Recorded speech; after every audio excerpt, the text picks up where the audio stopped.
Anuamem Kanandonem Kwanurad Lodi Sang Oh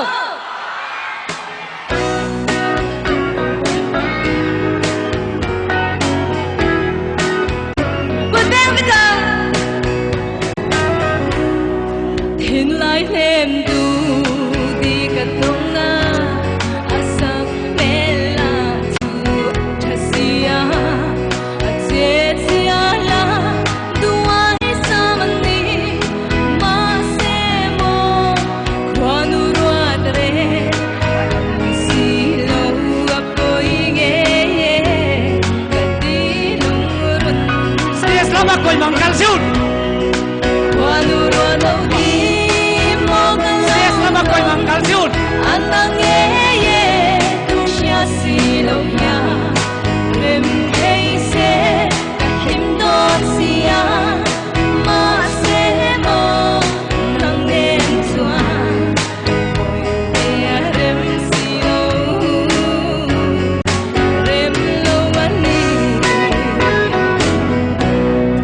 heng tin ye mo kati takang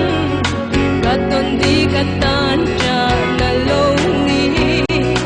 waya tunge mai turan song kaphal phelo kaphal ngolo leng to na parang ul mai tu kwanu ro di mo kalau don anang ye tu sia silong ya rem thei se kahim don sia ma se mo nang nen sua rem silong rem lo ani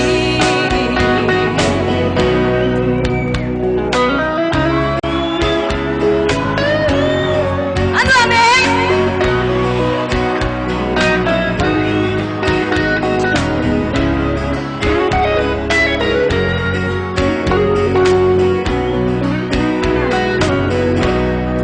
Engan su te turan bia thu min lâu la amak nghe ye tôn chiang la ka chan ve tu hi anna eme anna nghe ye ni to na samwa yam dur hi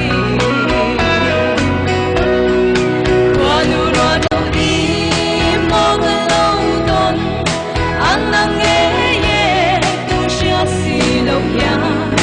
rem thei se kahim don sia